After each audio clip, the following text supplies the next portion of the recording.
बांग्लादेश को डिस्टेबलाइज करना है। और ये उन्होंने कोट अनकोट बताया कि भाई उस रिपोर्ट में कोट अनकोट लिखा था कि we have to destabilise Bangladesh. कट्टर आतंकवादी से लेकर के, इस्लामिस्ट से लेकर के, लिबरल से लेकर के, सेक्युलर से लेकर के, स्टूडेंट पॉलिटिशियन से लेकर के, और प्लस रैप म्यूजिक वीडियोस बनवाए पैसे दे करके CIA ने बांग्लादेश में रेजिम चेंज के लिए। कहता है इन अमेरिकन्स ने हमको फोर्स किया हुआ है।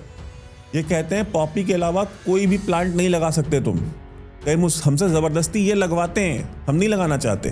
USAID दुनिया में हीरोइन प्रोडक्शन के लिए 95% जो हीरोइन पैदा होती है उसकी खेती के लिए जो पैसा खर्च होता है वो सारा का सारा पैसा USAID देती है। 100% पैसा USAID देती है। वो पैसे इस्तेमाल किए गए इन म्यूजिक वीडियोस को बनवाने में, जो रैप म्यूजिक वीडियोस बनवाए गए शेख हसीना के खिलाफ, जो स्टूडेंट्स को दिए गए, जो स्टूडेंट्स प्रोटेस्ट करने सड़कों पे निकले, इन रोहिंग्यास को और इन बिहारी मुसलमानों को दिए गए कि तुम सड़क पे निकल के वायलेंस करो।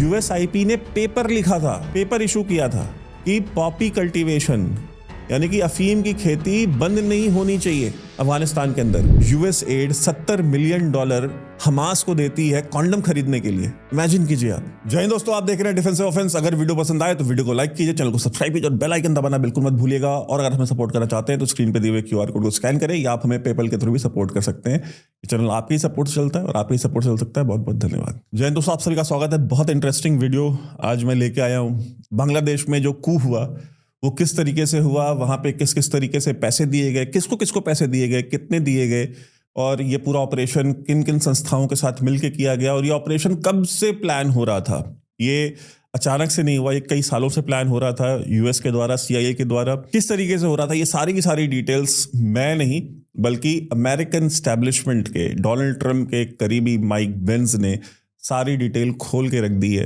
ये सारा का सारा ऑपरेशन किस तरीके से किया गया, USAID का इसमें क्या रोल था, और USAID दुनिया भर में क्या क्या कर रही है, और भारत में किन किन लोगों को पैसा दे रही है।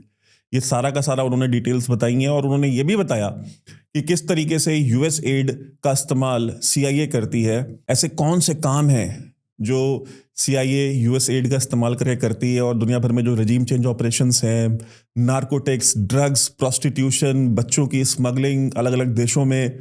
और मैं ये कोई बातें ऐसी नहीं कर रहा हूँ कि आरोप लगा रहा हूँ, ये सारी की सारी चीज़ें प्रूफ हो चुकी हैं। अलग अलग रिपोर्ट्स पब्लिश हुई हैं, जो फाइल्स डिक्लासिफाई हो रही हैं, उनमें ये जो डिटेल्स निकल रही हैं, ये काम CIA करती रही है किन किन देशों में, उसके बारे में आज हम एक चर्चा करेंगे। आप सभी को सच बताएंगे, आपकी भाषा में बताएंगे, आसान भाषा में बताएंगे, जो कि डिफेंस ऑफेंस को बनाने के पीछे का जो कारण था। वीडियो शुरू करने से पहले हमारा जो वीडियो हमने सलमान रशीद के साथ किया था, आपने देखा था, उसमें उन्होंने पाकिस्तान के बारे में बताया था कि किस तरीके से पाकिस्तान में जो लोग खुद को सैयद बोलते हैं और खुद को अरब बोलते हैं, तुर्क बोलते हैं, आपने देखा था। सारे के सारे फ्रॉडिंग हैं। पाकिस्तान के बहुत बड़े इंटेलेक्चुअल हैं वो, और सबसे बड़े मतलब बहुत बड़े ट्रैवल राइटर हैं, और साउथ एशिया के one of the biggest travel writer है। उनका वीडियो जो है वो यूट्यूब ने डिमोनेटाइज कर दिया। और बड़ी अजीब सी बात है कि उसका मैनुअल रिव्यू करने का भी ऑप्शन उन्होंने नहीं दिया। उन्होंने कहा कि नहीं, आप मैनुअल रिव्यू भी नहीं कर सकते, बिकॉज हमने ऑलरेडी मैनुअल रिव्यू करके ही इसको डिमोनेटाइज किया है। अब आप सोच लें कि इतनी तो टारगेटिंग हमारी चल रही है। खैर कोई बात नहीं, आज के वीडियो पे आगे बढ़ते हैं। वीडियो को लाइक ज़्यादा ज़्यादा कीजिएगा, शेयर कीजिएगा, और आप हमें सपोर्ट जरूर कीजिए। माइक बेंज ने जो डिटेल्स दी हैं कि बांग्लादेश का, पहले हम ऑपरेशन बता देते हैं आपको कि किस तरीके से ऑर्गेनाइज किया गया। इंटरनेशनल रिपब्लिकन इंस्टीट्यूट, जिसमें ज़्यादातर रिपब्लिकन पार्टी के हैं, क्योंकि इंडिया में बहुत सारे लोगों को ऐसा लगता है ना कि भाई डेमोक्रेट्स जो है वो एंटी इंडिया होते हैं, रिपब्लिकन प्रो इंडिया होते हैं। ऐसा नहीं है। डोनाल्ड ट्रंप रिपब्लिकन नहीं है। डोनाल्ड ट्रंप एक बिजनेसमैन है। उन्होंने अपनी लाइफ में डेमोक्रेट्स को भी पैसे दिए हैं, रिपब्लिकन्स को भी उनको पैसे दिए, उनको फंड किया, उनको इलेक्शन कैंपेन्स के लिए डोनेशंस दिए हैं। तो डोनाल्ड ट्रंप जो है आउटसाइडर है, इसीलिए डोनाल्ड ट्रंप से हर कोई डोनाल्ड ट्रंप को बाहर रखना चाहता है। और एक जो परमानेंट वाशिंगटन की एक टर्म आप सुन रहे होंगे आजकल, तो परमानेंट वाशिंगटन क्या है? परमानेंट वाशिंगटन वो है कि चाहे वो डेमोक्रेट हो चाहे रिपब्लिकन हो, लेकिन वो जो डीप स्टेट है उसका हिस्सा वो रहते हैं। वो चाहे किसी भी पॉलिटिकल पार्टी में हो, वो चाहे रिपब्लिकन हो चाहे डेमोक्रेट हो, वो उस परमानेंट वाशिंगटन का इंटरेस्ट सर्व करते हैं। ना वो रिपब्लिकन पार्टी का इंटरेस्ट सर्व करते हैं, ना डेमोक्रेटिक पार्टी का इंटरेस्ट सर्व करते हैं। और ये जो परमानेंट वाशिंगटन है, ये अपने आप एक बहुत बड़ा एक इशू है। इसके ऊपर हमको एक अलग से वीडियो बनाना पड़ेगा। जो रिवॉल्विंग डोर है, जिसमें कि वो लोग आते जाते रहते हैं, और वॉल स्ट्रीट का जो थिंक टैंक है, काउंसिल ऑन फॉरेन रिलेशंस, जिसमें डोनाल्ड ट्रंप के अलावा सारे प्रेसिडेंट आज तक जितने भी हुए अमेरिका के, वो सारे के सारे उसके मेंबर रह चुके हैं। तो वो किस तरह से एक क्लोज निट कम्युनिटी है, जो कि आपस में वो आपको टीवी पे एक दूसरे को गाली देती हुई मिलेगी, लेकिन क्लोज डोर में वो एक दूसरे के इंटरेस्ट सर्व करते हैं। और डोनाल्ड ट्रंप से लोगों को डर भी इसी बात का था कि भाई अगर ये आएगा तो ही इज अ डिसरप्टर। वो फिर आइडियोलॉजी पे चलता है, वो उसके अपने कोई पर्सनल इंटरेस्ट नहीं है, उसको आप पैसे से आप खरीद नहीं सकते हो, बिकॉज वो ऑलरेडी बिलियनेयर है, उसको आपके पैसे चाहिए नहीं। इंटरनेशनल रिपब्लिकन इंस्टीट्यूट जो है, जिसने 2004 में हाइती के अंदर जो है कू कराया था और वहाँ पे रजीम चेंज ऑपरेशन के लिए सारा ग्राउंड वर्क इसी ने किया था। ये एक नॉन प्रॉफिट एनजीओ जिसको आप कह सकते हैं, ऑर्गेनाइजेशन है जिसको कि पैसा जो है वो यूएस कांग्रेस देती है।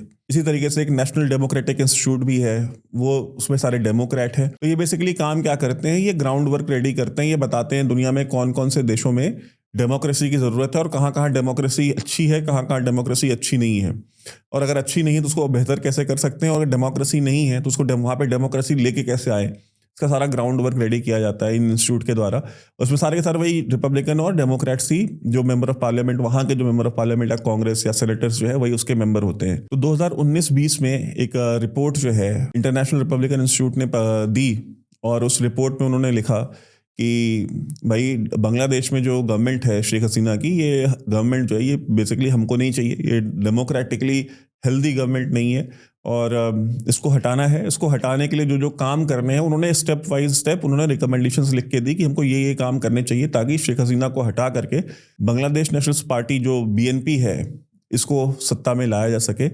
और हिलरी क्लिंटन का भी अगर आपको याद होगा तो एक विकीलीक्स में ये चीज़ इसका खुलासा हुआ था कि जिसमें कि विकीलीक्स ने ये लीक किया था कि हिलरी क्लिंटन ने जब वो सेक्रेटरी ऑफ स्टेट थी ओबामा के टाइम, तो उन्होंने शेख हसीना को धमकी भी दी थी कि अगर तुम वो नहीं करोगी जो हम कहते हैं तो तुम्हारे बच्चे का, उसका बेटा जो कि यूएस में रहता है, कि हम तुम्हारे बेटे का आईआरएस का ऑडिट करवाएंगे। फिर आईआरएस जैसे हमारे यहाँ इनकम टैक्स है, तो जैसे अगर कोई व्यक्ति अगर भारत में रहता है, कोई विदेश का नेता, जैसे भी शेख हसीना भारत में है, तो और उनका बेटा भी अगर भारत में रहता हो, तो हम उसको ये धमकी दें कि अगर तुमने हमारे हिसाब से अगर ये काम नहीं किया तो फिर हम इनकम टैक्स डिपार्टमेंट को बोल के तुम्हारे बेटे का इनकम टैक्स को ऑडिट कराएंगे। और जाहिर सी बात, अगर हम सरकार, अगर इनकम टैक्स डिपार्टमेंट का जो भी कमिश्नर होगा, जो भी अधिकारी होगा, उसको अगर सरकार या प्रधानमंत्री ये कह दें कि नहीं भाई इनको जो है फिक्स करना है, तो आप कितने भी अच्छी तरीके से आपने इनकम टैक्स फाइल किया हो, उन्होंने उसमें से 2-4 कमियां निकाल लेनी है, 2-4 इनडिस्क्रिपेंसीज वो निकाल लेते हैं। ये उनका काम है, उनकी ट्रेनिंग होती है इनडिस्क्रिपेंसी निकालने की।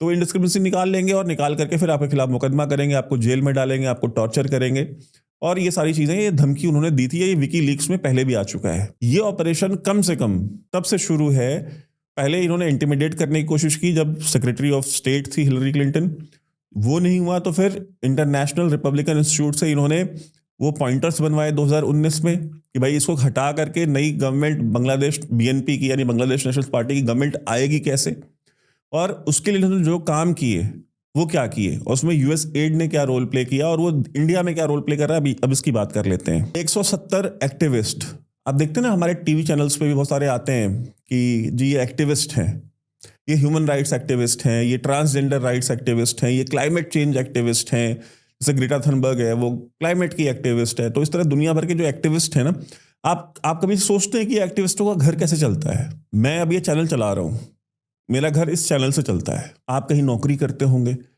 आपका घर उस नौकरी की जो सैलरी आती है उससे चलता होगा।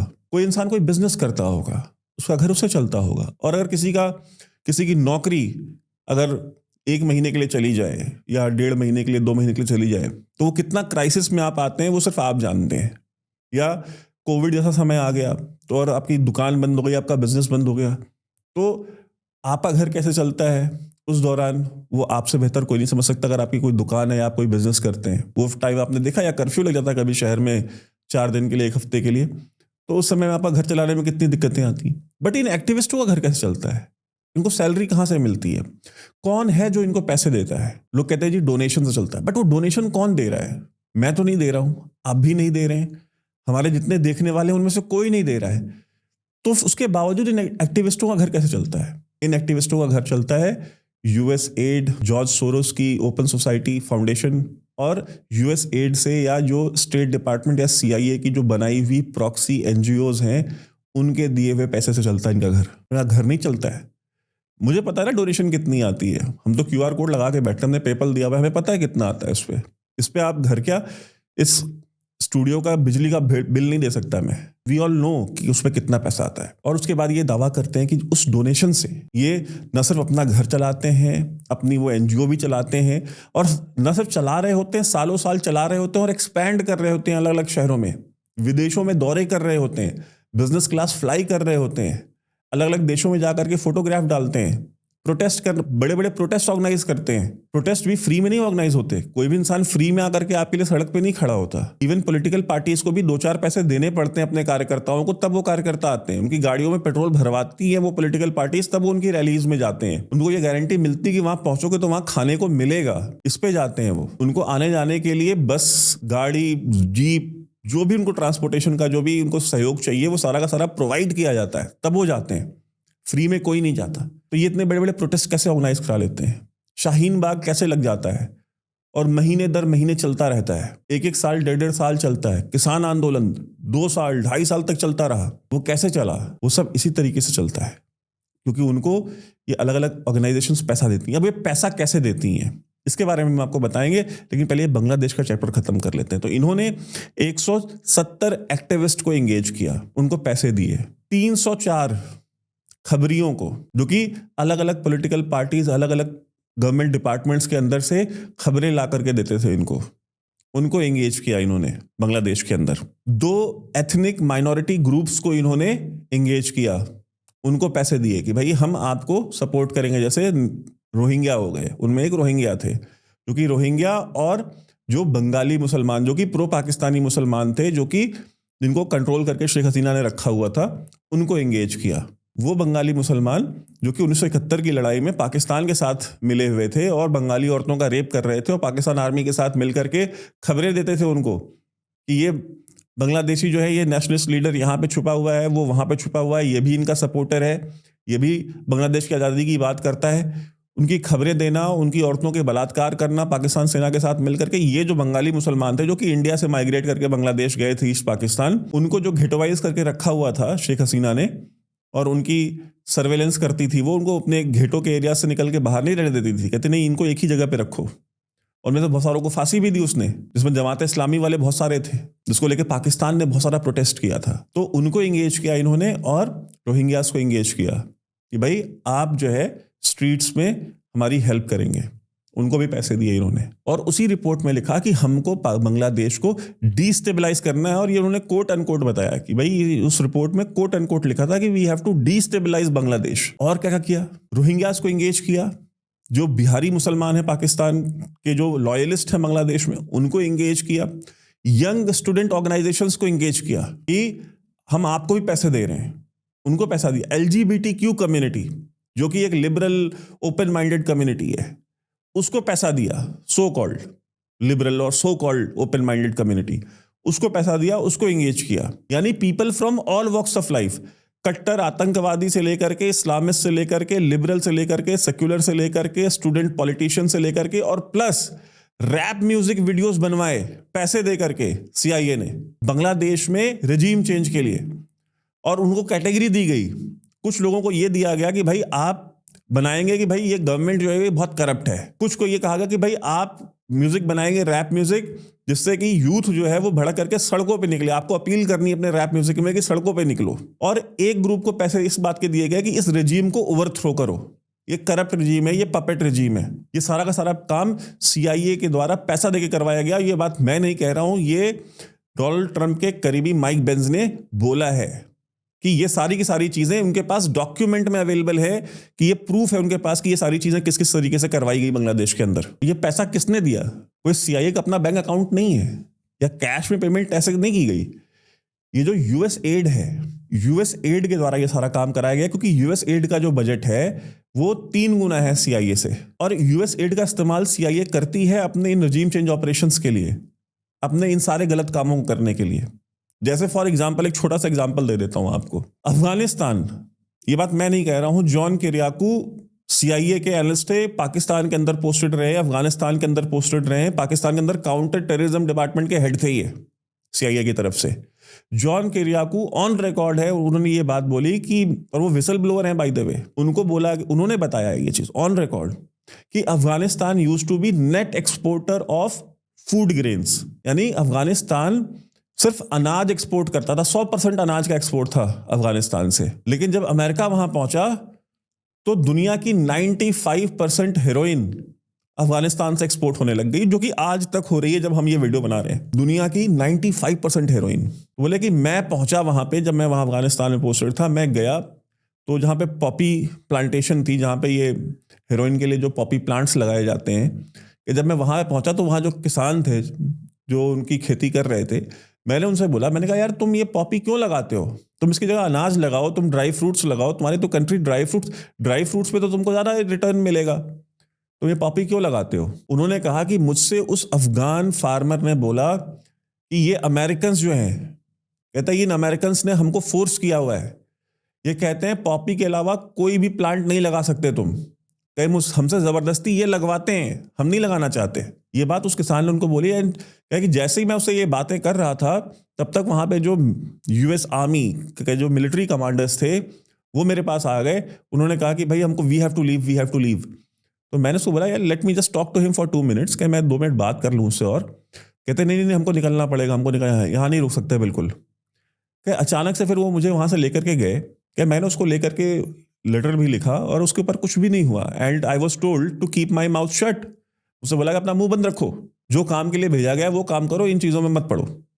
तो अब जो माइक बेंज ने बताया है कि ये पॉपी प्लांटेशन है, ये बंद क्यों नहीं होता, क्यों? क्योंकि इसकी इरिगेशन के लिए, इसकी खेती के लिए जो पानी की सप्लाई होती है, जो वाटर इरिगेशन है, वो उसका 100% पैसा कौन देता है?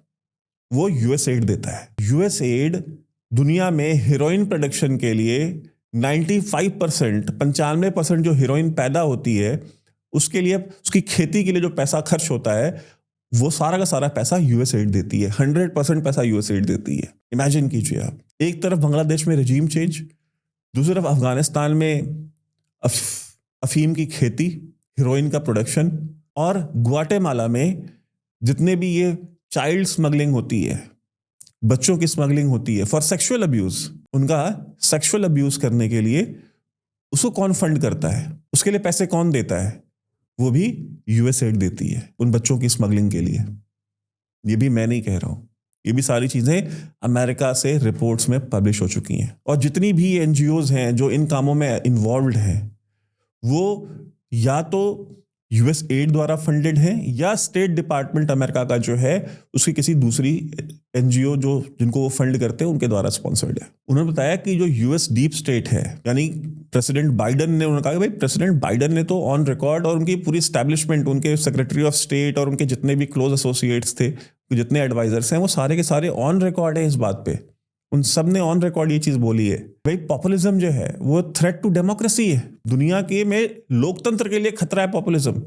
यानी कि नरेंद्र मोदी अगर बहुत ज्यादा पॉपुलर है तो ये भारत के लोकतंत्र के लिए खतरा है। और उन्होंने कहा कि अगर पॉपुलिज्म को दबाने के लिए, कहे कि उन्होंने पैसे दिए यूएस एड के द्वारा, उन्होंने लॉबिंग करी यूरोप में जाकर के, क्योंकि यूरोप में बहुत सारे देशों में अब जो राइट विंग गवर्नमेंट्स हैं, क्योंकि भाई जाहिर सी बात है वहां पे आपने इतना ज्यादा इलीगल इमिग्रेशन कराया है, वहां पे इतने सारे अरब्स आकर के और जो सोमालियंस हैं वो आकर के बसे हैं, वो वहां पे उनकी बच्चियों के रेप कर रहे हैं, वहां पे ग्रूमिंग गैंग्स चल रहे हैं, वहां पे एक इस्लामिक टेक ओवर चल रहा है यूरोप के अंदर। तो उस चीज, उसकी वजह से जो जनता के अंदर फ्रस्ट्रेशन है, और वहां की जो सो कॉल्ड लिबरल सेक्युलर जो पार्टीज हैं वो उसके ऊपर कुछ कर नहीं रही हैं, वो उसके एग्जिस्टेंस को मानने को तैयार नहीं है। तो जो राइट विंग है वहां पे उसको राइज मिल रहा है, वो पॉपुलर हो रहे हैं, वो भले ही पॉपुलिस्ट, चाहे वो पॉपुलिस्ट बातें करते हो या ना करते हो, उनका राइज हो रहा है यूरोप में। तो इन्होंने यूएस एड को बोल करके, यूएस एड ने पैसे दिए यूरोपियन यूनियन में पॉलिटिकल पार्टीज को, लॉबिंग फर्म्स को पैसे दिए कि भाई आप लॉबी करके कानून बनवाइए ईयू में कि सोशल मीडिया सेंसरशिप होनी चाहिए, कि अगर कोई इंसान पॉपुलर हो रहा है तो उसके ऊपर केस हो, उसके ऊपर मुकदमा हो, उसके सोशल मीडिया की पोस्ट को कंप्रेस किया जाए, उसकी रीच को कंप्रेस किया जाए। ये कानून बनवाया उन्होंने ईयू के अंदर, और जिसमें मेटा जैसी, यानी मार्क ज़करबर्ग की जो फेसबुक और इंस्टाग्राम है या अलग अलग जो सोशल मीडिया प्लेटफॉर्म्स हैं, इन्होंने उनका सहयोग किया, इंक्लूडिंग गूगल। जैसे हमने आपको आज ही प्रोग्राम में बताया, हमने सलमान राशिद ने ऐसी कोई बात नहीं कही थी जो ऑब्जेक्शनेबल, उन्होंने सच बताया कि भाई यहाँ पे कोई भी सैयद नहीं है, यहाँ पे कोई भी अरब नहीं है, तुर्क नहीं है, कि 99.9% जो आबादी है वो यहाँ की लोकल है, कि ये इनके सबके जो एंसेस्टर्स हैं वो हिंदू थे। इतनी तो बात बोली ना उन्होंने। इतनी बात पे आपका वीडियो डिमोनेटाइज हो जाता है। डिमोनेटाइज हो जाता है क्यों? उसका फर्क क्या पड़ता है डिमोनेटाइज होने से? अगर सिर्फ इतना फर्क पड़ता है कि भाई उसका रेवेन्यू मुझे नहीं मिलेगा या उसका पैसा मुझे नहीं मिलेगा, कोई बात नहीं थी। डीमोनेटाइजेशन का जो सबसे बड़ा इंपैक्ट होता है कि कोई भी वीडियो डीमोनेटाइज होने के बाद उसकी रीच इतनी कंप्रेस कर दी जाती है कि वो फ्यूचर में किसी के भी होम पेज पे रिकमेंडेशन में नहीं जाएगा। अगर कोई भी वीडियो अगर 2 दिन के अंदर 3 दिन के अंदर अगर वो 2 लाख 3 लाख अगर उसके ऊपर व्यूज आ गए और वो तीसरे दिन अगर वो डीमोनेटाइज हो जाता है, तो वो 3 लाख 5,000 पे अगर डीमोनेटाइज हुआ है तो 3 लाख 6,000 होने में उसको अगले 5 साल लगेंगे। 1,000 व्यू अगले 5 साल में नहीं आएंगे उस पर। वो भी 1,000 कब आएंगे? जब मैं कहीं लिंक डालूंगा और मेरी लिंक डालने की वजह से कोई उस लिंक के ऊपर क्लिक कर लेगा, होम पेज पे तो किसी के नहीं जाएगा। ये इंपैक्ट पड़ता है डिमोनेटाइजेशन का। यूट्यूब वो वीडियो किसी को भी रिकमेंड नहीं करेगा, यानी that video is literally dead. इसी तरीके का कानून वहां पे बनवाया गया कि इस तरह के जितने भी लीडर्स हैं या इस तरह के जितने भी इन्फ्लुएंसर्स हैं या कंटेंट क्रिएटर्स हैं, इनकी सेंसरशिप की जाए। और ये पैसा इस लॉबिंग के लिए, इस कानून को बनवाने के लिए पैसा किसने दिया? यूएसएड ने दिया। और ये सिर्फ वहां नहीं दिया गया, वो इंडिया के अंदर भी दिया गया कि इंडिया के अंदर भी सोशल मीडिया की और इस तरह की जो रीच है उसको कंप्रेस किया जाए। इनकी जो प्रो गवर्नमेंट या नेशनलिस्ट टाइप के जो लोग हैं, इनके चैनल्स को कंप्रेस किया जाए। यहाँ पे कानून तो नहीं बनवा सकते थे, वहां पे तो कानून बनवा के किया। यहाँ पे कानून नहीं बनवा सकते तो यहाँ पे इनडायरेक्टली किया। यहाँ पे लॉबिंग फर्म्स, जो इन्फ्लुएंसर्स हैं, जो बड़े बड़े बिजनेसमैन हैं, उनके थ्रू करने की कोशिश की गई। जो एक्टिविस्ट हैं उनको एंगेज करके करने की कोशिश की गई। जो अलग अलग एनजीओ हैं जिनको यूएसएड फंड करती है, उनके थ्रू करने की कोशिश की गई। जिसमें से एक सोनम कपूर जो कि बॉलीवुड के एक्ट्रेस हैं, उनके देवर भी हैं, उनके हस्बैंड के भाई, उनकी संस्था को भी पैसे दिए गए $7.5 लाख यूएसएड के द्वारा दिए गए। क्यों? क्योंकि लेबरों का जो मानसिक संतुलन है उसको बनाए रखने के लिए, क्योंकि लोग जो लेबर क्लास है वो फ्रस्ट्रेट हो जाती है। $7.5 लाख उसके लिए नहीं दिए जाते। और माइक बेंस ने कैटेगोरिकली बोला है कि ये पैसा किस तरीके से दिया जाता है, उसका तरीका क्या है। उन्होंने बताया जैसे इन्होंने $2.5 मिलियन, $2.5 मिलियन इन्होंने एक ट्रांसजेंडर डांस फेस्टिवल जो है वो बांग्लादेश में करवाया था। ट्रांसजेंडर डांस फेस्टिवल के लिए $2.5 मिलियन बांग्लादेश जैसे देश में, इमेजिन कीजिए आप। तो कहते हैं ये ट्रांसजेंडर डांस फेस्टिवल में तो उसमें शायद $10,000 या $20,000 खर्च हुए होंगे, बट बाकी के जो 2.3 या 2.4 मिलियन हैं वो पैसे इस्तेमाल किए गए इन म्यूजिक वीडियोस को बनवाने में। जो रैप म्यूजिक वीडियोस बनवाए गए शेख हसीना के खिलाफ, जो स्टूडेंट्स को दिए गए, जो स्टूडेंट्स प्रोटेस्ट करने सड़कों पे निकले, इन रोहिंग्यास को और इन बिहारी मुसलमानों को दिए गए कि तुम सड़क पे निकल के वायलेंस करो। इस तरह की संस्थाओं को पैसा इस तरीके से दिया जाता है कि जिस पर्पस को दिखा करके कि यूएस एड का जो मेन पर्पस है वो है यूएस नेशनल इंटरेस्ट या यूएस का जो जियोपॉलिटिकल इंटरेस्ट है उसको आगे बढ़ाना।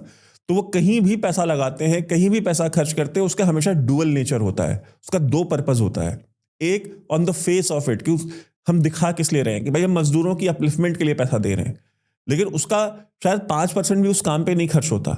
बाकी का जो पैसा है वो अलग अलग चैनल्स में फंड करने के लिए दिया जाता है कि भाई आप स्टूडेंट्स को पैसा दीजिए। अब मान लीजिए फॉर एग्जांपल अगर डिफेंसिव ऑफेंस को, अगर यूएस एड को ये करना है कि डिफेंसिव ऑफेंस में सिर्फ अमेरिका का एजेंडा चलेगा, सीआईए का एजेंडा चलेगा, और उस एजेंडा को चलाने के लिए हमें आपको पैसा देना है, तो क्या करेगी यूएस एड? मेरे अकाउंट में पैसा देगी डायरेक्ट?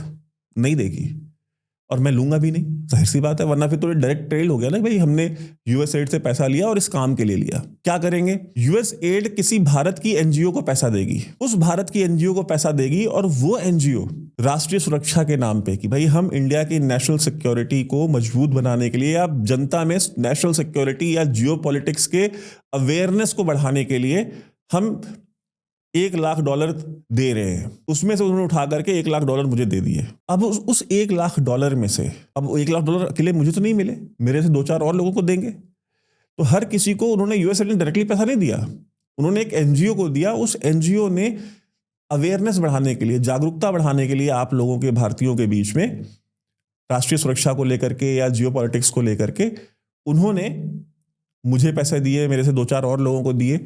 और अब हम क्या करेंगे? अब हम वो बात करेंगे जो कि यूएसएड कहेगी, या जो स्टेट डिपार्टमेंट का प्रोपेगेंडा होगा, या जो सीआईए का प्रोपेगेंडा होगा, उस प्रोपेगेंडा को हम बढ़ाएंगे आगे। हमें नहीं पता, हो सकता है कि जो लेने वाला उसको ये ना पता हो कि जिस संस्था से मैं पैसे ले रहा हूं इसको पैसा दिया किसने है, हो सकता है मुझे नहीं पता हो। $40 अरब का बजट है यूएसएड का, $40 बिलियन। सोचिए आप, सीआईए से 3 गुना ज्यादा। और उन्होंने ये तक बताया कि ये कितनी रोग ऑर्गेनाइजेशन बन चुकी है सीआईए। वो कहते हैं कि अगर कोई ऐसा काम होता है जिसको उनको लगता है कि यार ये काम प्रेसिडेंट जो है इसके ऊपर साइन नहीं करेगा, क्योंकि अगर मान लीजिए कि किसी का असैसिनेशन कराना है, किसी वर्ल्ड लीडर का की हत्या करानी है, किसी देश में रजीम चेंज कराना है, और डोनाल्ड ट्रंप ये कहते हैं, ये जाते हैं कि भाई हमको इंडिया में रजीम चेंज करना है, CIA वाले जाते हैं डोनाल्ड ट्रंप के पास तो कहते हैं भाई हमको इंडिया में रजीम चेंज करना है, नरेंद्र मोदी नहीं चाहिए हमको। और डोनाल्ड ट्रंप कहता है कि नहीं, मैं इसकी परमिशन नहीं दूंगा, क्योंकि रजीम चेंज के लिए, असैसिनेशंस के लिए ये दो काम ऐसे हैं जिनके बिना प्रेसिडेंशियल ऑर्डर के ये काम नहीं हो सकता। तो उसके लिए क्या करना पड़ेगा? अब तो भाई प्रेसिडेंट ने मना कर दिया तो क्या ये काम नहीं करेंगे? नहीं।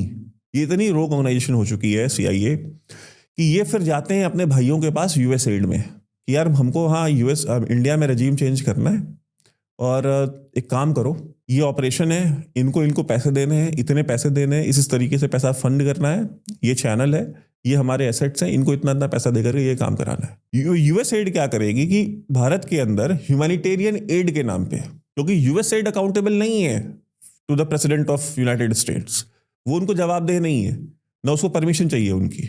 वो क्या करेगी कि जहां जहां CIA कहेगी उन लोगों को पैसा पहुंचाने के लिए उनके पास ऑलरेडी इंडिया में एफिलिएट NGOs पड़ी हुई हैं, क्योंकि इंडिया में जो अलग अलग NGOs बना के बैठे हुए हैं उन सबको पैसा चाहिए। तो ये सेट कहेगी उन NGO से कि भाई देखो हम तुमको इतना पैसा देंगे, इतना तुम कमीशन रख लेना, बाकी का इतना पैसा इस इंसान को दे देना, इतना पैसा उस आदमी को दे देना। जहां जहां CIA जिसको कहेगी उसको उतना पैसा वो दिलवा देंगे। और फिर क्या शुरू होगा? फिर इंडिया में अपराइजिंग शुरू होगी, फिर किसान सड़कों पर बैठे होंगे सो कॉल्ड। फिर यहाँ पे उनको नहीं पता होगा ये सब क्या चल रहा है, वो तो अपनी दिहाड़ी लगाने आए हैं, वो तो अपना काम करने आए हैं। और इंडिया में प्रोफेशनल प्रोटेस्टर्स भी, आपको याद होगा कुडनकुलम प्लांट के बाहर जब औरतें और बच्चे जा करके रोज लेट जाया करते थे कि कुडनकुलम पावर प्लांट नहीं चलना चाहिए। क्यों? क्योंकि वो जो पावर प्लांट लगा है वहां पे जो सारी हमने मशीनें ली न्यूक्लियर बिजली पैदा करने के लिए, वो प्लांट किसके सहयोग से बनाया था हमने? वो प्लांट हमने रशिया के सहयोग से बनाया था। तो रशिया के सहयोग से बनने वाला प्लांट तो हमको नहीं चाहिए। मैं बात कर रहा हूँ as a US deep state, जो अमेरिका का स्टेट डिपार्टमेंट है। क्यों? क्योंकि फिर वहां पे जो वेस्टिंग हाउस और जनरल इलेक्ट्रिक जैसी कंपनियां हैं, उनका इंटरेस्ट भाई आप हमसे मशीन खरीदो ना, आप रशिया से ले लिया, आपने न्यूक्लियर डील हमसे साइन करी, मशीन आपने जाके रशिया से ले ली, ये तो नहीं चलेगा। तो फिर वो ग्रीन पीस फलाना ठिकाना इस तरह के जो NGOs हैं, इन्होंने आपने देखा यहाँ पे प्रोटेस्ट शुरू करा दिए। आप अभी भी नॉर्थ ईस्ट में कहीं भी जाते हैं माइनिंग के लिए, किसी के लिए, वहां पे प्रोटेस्ट शुरू हो जाते हैं। ये प्रोटेस्ट कहाँ से होते हैं?